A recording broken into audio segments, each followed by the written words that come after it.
Hey guys, it's Mike Monte, one half of Long Island's #1 pro wrestling broadcast. And we want to reach out to all the fans out there who have supported our show to say thank you. Thank you for making 2021 one of our best years. And one of our best years was because of Anchor. Anchor, the way that you can have your voice heard. You can be just like us. Record your own podcast. Use the Anchor tools to edit your podcast. Use it on a phone. Use it on your computer. It's everything you need to make a podcast in one place. And best of all with Anchor, they're totally free. So be just like Long Island's #1 pro wrestling broadcast, Monte and the Pharaoh. We're looking together for a great 2022. We've got huge guests coming on board. Oh, yeah. You probably wonder why Jimmy's not here right now. Well, he's prepping for one of the best interviews we're about to have, and we're going to surprise someone with. So hang aboard with us, and don't forget, be like us and use Anchor. And APB, American Protection Bureau, voted #1 best on Long Island for all your security needs. Call 631-390-9050. That's 631-390-9050. APB.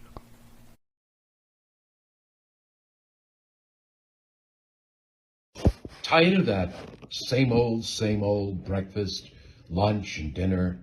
Same old tasting scrambled eggs, burger, that dinner steak, ribs, or pork chops? Why not add a little bit of spice or just a touch of heat to make the difference? Change that scrambled egg with a little bit of Johnny Fabulous's John Cena Sr.'s $1 Million Jalapeno Hot Sauce. Great on burgers, steaks, chops, and those barbecued ribs.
Hey folks, it's your buddy Mike Messier. We're here for AEW Apologist number 27.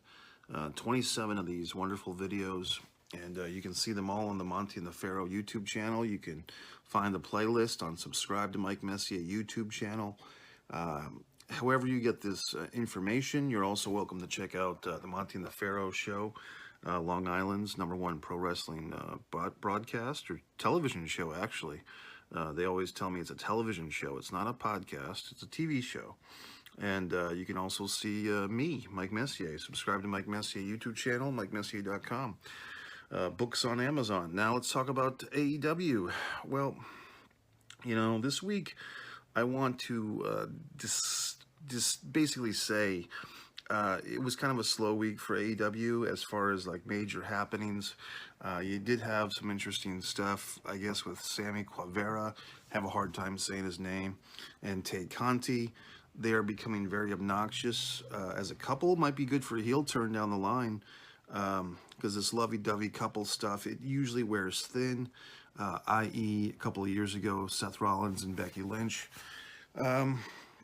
So, I mean, if they actually were to turn heel, you know, although Sammy's style is probably better for a baby face, you know, that might be interesting. But right now, they're kind of got this thing with Scorpio Sky, Dan Lambert, making kind of a reference, if those remember the controversy with Paige and Xavier Woods and some other scrub several years ago with the NXT women's belt. They kind of made a little bit of an allusion to that, telling Dan Lambert when he kissed one of the AEW TNT title belts that he had, their DNA inside of his mouth, which a little, vulgar, and, I mean, people can fill in the lines there, fill in the holes.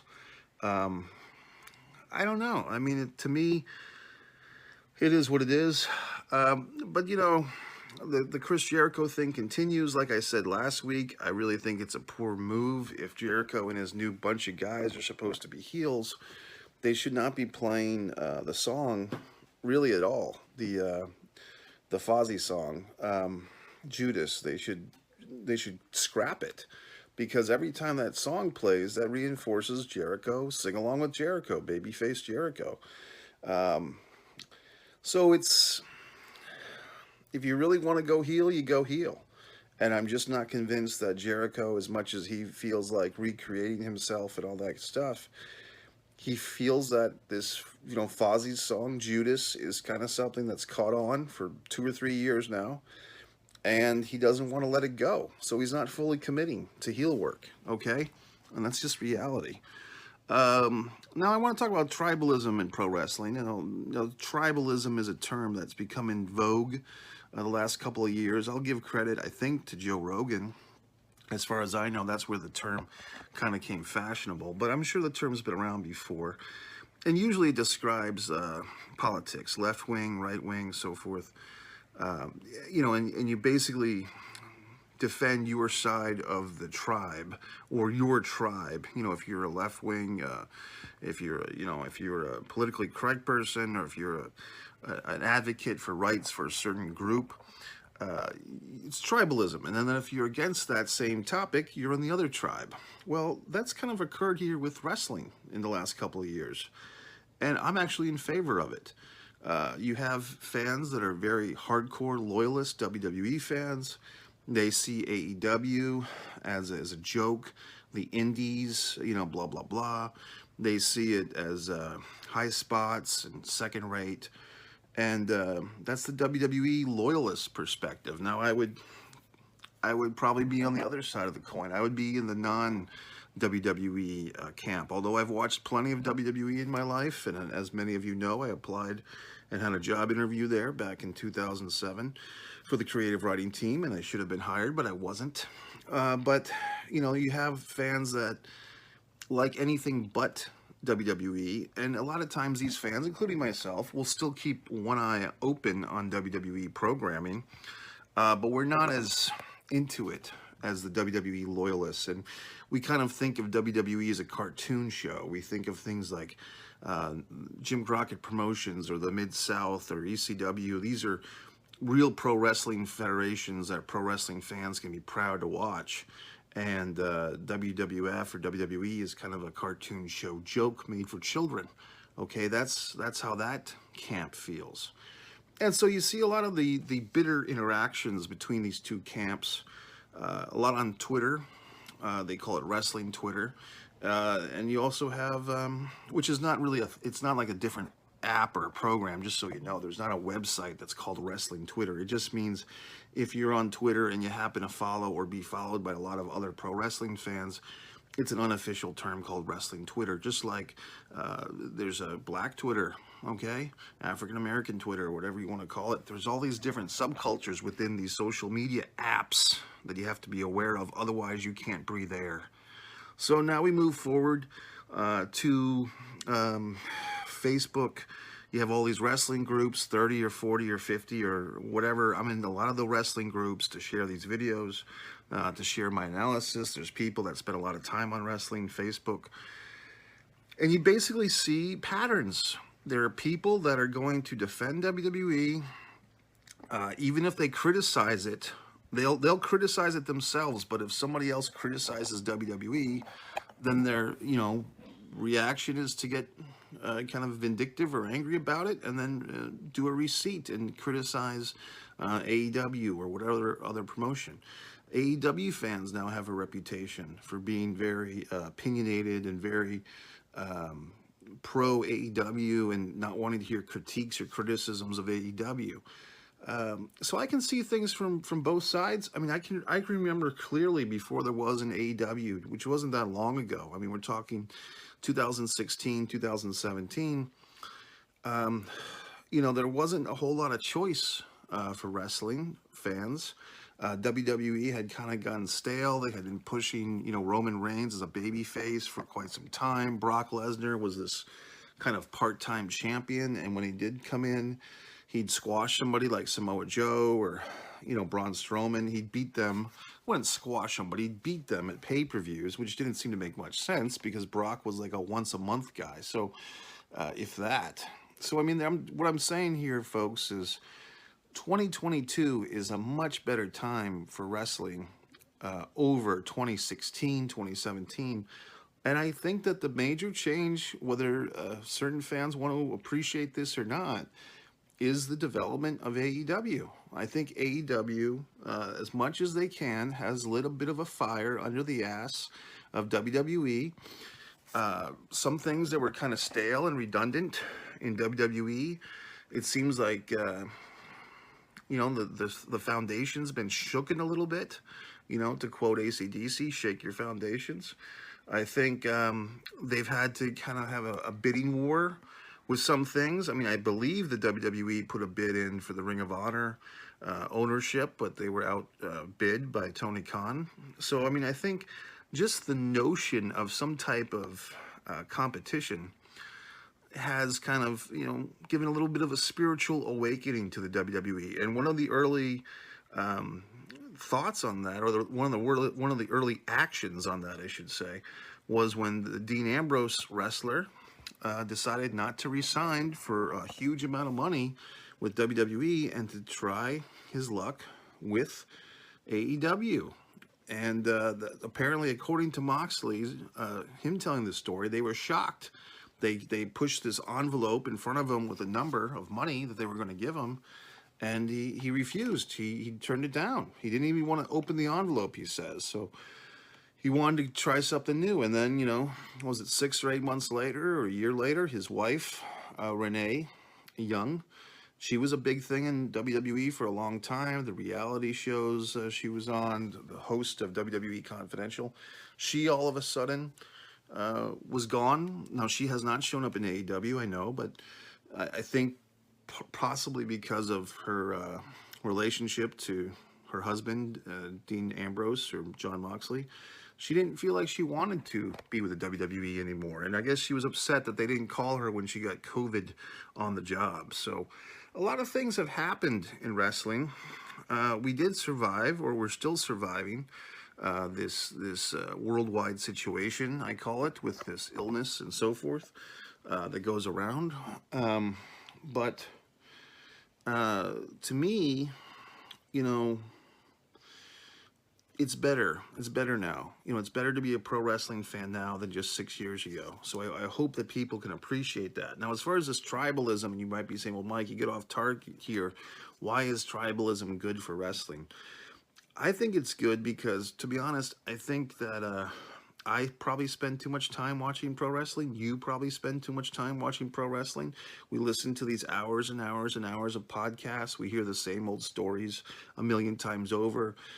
We know that Eric Bischoff, when he created WCW Nitro, he wasn't trying to be better than Vince. He was trying to be different, more different than Vince. We know that Kevin Nash left WWF because Bret Hart wouldn't take the jackknife powerbomb in a cage match with The Undertaker. We know all these anecdotes. We've heard them a million fucking times. And, at some point you say, well, gee whiz, is there other things to do? Could I go to the opera? Could I go to the zoo? Could I go to an art museum? What could I do today? What could I do to make my life more interesting, have more depth? I mean, I got into this whole thing with video game fans on wrestling Twitter last week. Some guy was, had a screenshot of a WWE wrestling video game, and then some type of screenshot of AEW, their video game, and comparing. And I just said, hey, maybe as adults we spend enough time watching pro wrestling. Maybe it's time to give the video games a rest. Pick up a book, just a thought. And I got all these retweets and quote tweets and you sanctimonious fuck and who do you think you are? But I got about, 89 likes on that tweet. And a lot of people were saying this guy is right. And a lot of people were probably inspired by my tweet to put down the computer, put down the video games, and pick up a book. And some people even took the time to take photographs of their books and post them. I mean, this simple little tweet I had, which was just kind of a smarky comment, but I felt that way. It seemed to have a lot of influence. Okay, and so my point is, I think getting back to the point, why is wrestling tribalism good? For me, not really watching SmackDown every week. I'll listen to a show like the Joe Cronin show, my buddy, and he'll talk about how bad it was, or I won't watch Raw every week, and I'll hear how bad the shows were. And I feel better about myself for not having watched them, quite frankly. I feel like I saved myself 3 hours on a Monday and 2 hours on a Friday by not watching this stuff, by not convoluting my brain with this horrible, god-awful programming. And I did something else. Maybe I went to a movie. Maybe I socialized. Maybe I did some writing. So I feel that, and if there's WWE fans who feel the same way about AEW, hey, they saved an hour on Friday night. They didn't watch Rampage. They saved 2 hours on a Wednesday night. They didn't watch a 4-hour pay-per-view 4 times a year. They didn't watch Dark on YouTube. If they feel like they're saving their time and doing things that are more productive, so be it. And the same thing goes for these other groups. I mean, you've got Impact Wrestling still. I'm not a fan of them. But you've got Any More, and I've discussed that on Subscribe to Mike Messier YouTube channel, why I do not support Impact Wrestling anymore. But I mean, you got ROH. Now Tony Khan says he's going to reboot ROH. We'll have to see how that goes. I know they have this big Briscoes versus FTR match, which is probably the first ROH scenario that I've been even remotely excited in years. Okay. And you've got the National Wrestling Alliance. Last weekend I put some time into watching the Crockett Cup. The 2-night Crockett Cup. So, I mean, you have a whole lot of choices. And if you want to go to the Tokyo Dome with Dave Meltzer and his 6-star matches, you can watch the wrestling over there. You can watch different time frames. You have the power of YouTube, and you can look up old classic wrestling matches, from Montreal or from Detroit or from Japan or Mexico or anywhere. Even the WWF. You can find old Madison Square Garden shows, old Philadelphia Spectrum shows, old Capitol Center shows from Landover, Maryland, house shows. You can find all types of stuff. You can find WCW Saturday night shows. Like I said before, it's really never been a better time to be a pro wrestling fan, because at your fingertips you have so much content, more content than you can even, get through in one day or one lifetime, to be honest with you. I mean, this morning I was exploring my own television and seeing all these wonderful shows available on HBO Max, and then I was overwhelmed. I mean, there's so many shows you could be watching, and then I clicked over to the Amazon Prime Video page, and all these wonderful movies and documentaries. People kind of forget that there's even Amazon Video stuff. And so if you're a wrestling fan, you really have so much content at your fingertips. You have really no reason to complain. If you're watching WWE, for instance, and you're bored by a match, you could easily watch something else wrestling oriented, even WWE oriented, that won't bore you. Trust me. I mean, you could, we're talking about Triple H's career coming to an end. You could watch the Elimination Chamber 2, I believe from SummerSlam 2003. One of Triple H's great matches. You could watch that, or you could hop over to AEW and see what's going on over on this side of the fence. So that's it, folks. So tribalism, why do I think tribalism is good?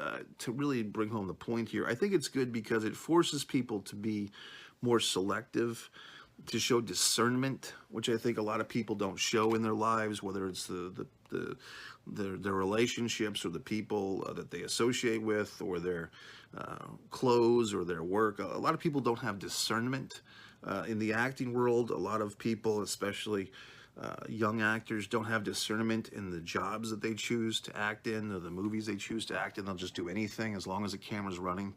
So discernment, time, making the most of your time, not wasting all your time doing one thing in life, not being, I mean, I know Steven Regal or William Regal doesn't like the term mark, but I mean, not just marking out for anything that comes along.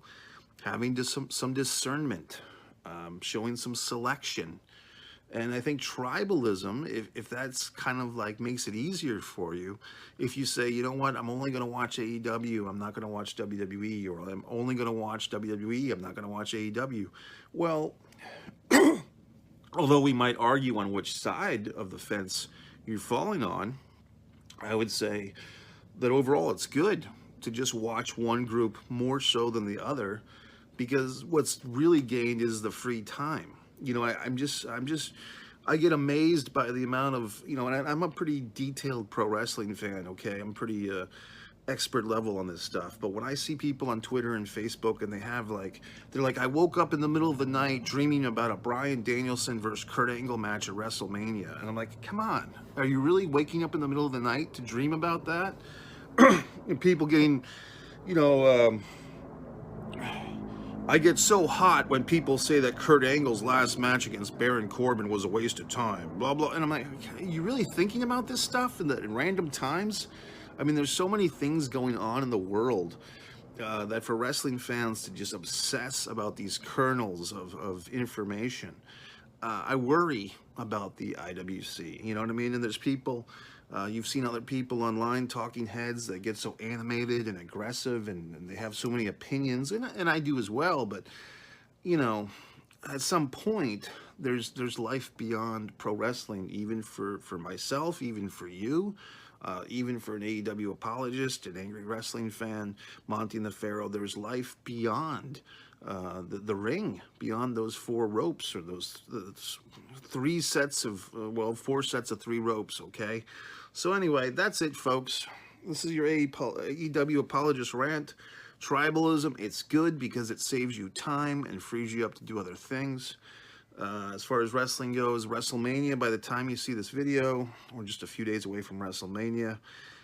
It's not a great card, in my opinion. You know, letting all this talent go in the last couple of years, the Braun Strowmans, the Samoa Joes, even ladies like the Iconics, you know, like I just look at this card and it's a little uninspired to me. I mean, I think there's enough happening with Steve Austin and Kevin Owens that it could sizzle. It could be surprisingly good. Who knows? But I mean, I just think that trying to stretch a very limited, thin talent roster right now, because they've fired so many people. It's not that the talent that they have is bad. WWE just fired so many of them. So you're bringing in Logan Paul and Johnny Knoxville on back-to-back nights. I mean, don't those guys kind of both fit the same purpose? To be honest with you, I mean, do you really need Johnny Knoxville and Logan Paul? I don't think so. And I noticed that as of right now, both women's title matches are scheduled for night one.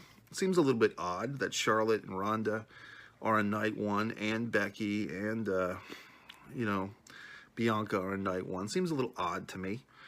And that's it, folks. So other news, I guess, Toni Storm raising a bit of a storm herself with her OnlyFans announcement, and people getting very simpish. I mean, I guess I'll go on another tangent for just a moment. These wrestling fans who get so excited about the possibility of masturbating to pictures of Toni Storm on OnlyFans, I really feel kind of sorry for you. I mean, if you're looking for pornography, there's a whole world, a whole catalog of free stuff out there. So if you're so dedicated or whatever, and people kind of wrap this into a veil of, oh, it's empowerment and good for her and you go girl, I just, you know, it's basically sex work, you know what I mean? And I don't know if it's something to be applauded. I don't know if OnlyFans at all is something to be applauded or encouraged for young women to take part in, but that's the decline of society that we have now, that people think it's wonderful and empowering.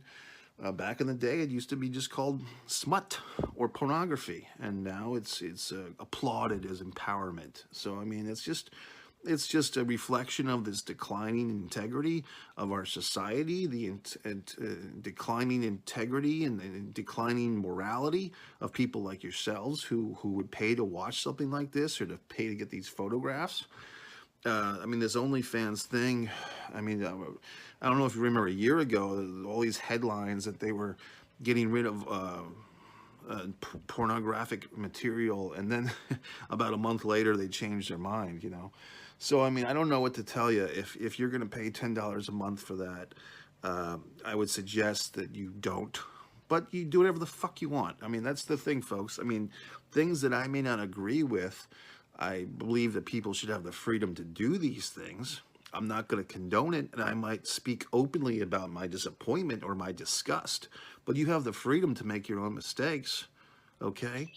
I grant you that freedom. Birds chirping. Okay, folks, so that's it. You mind? Do you mind? Okay, folks. I need to hunt a bird right now. Okay, folks, so I know what I'm having for lunch. That chirping bird in a fucking wheat roll, okay? All right, folks, that's it. Subscribe to Mike Messier YouTube channel, Monte The Pharaoh YouTube channel, AEW Apologist number 27. Thank you very much.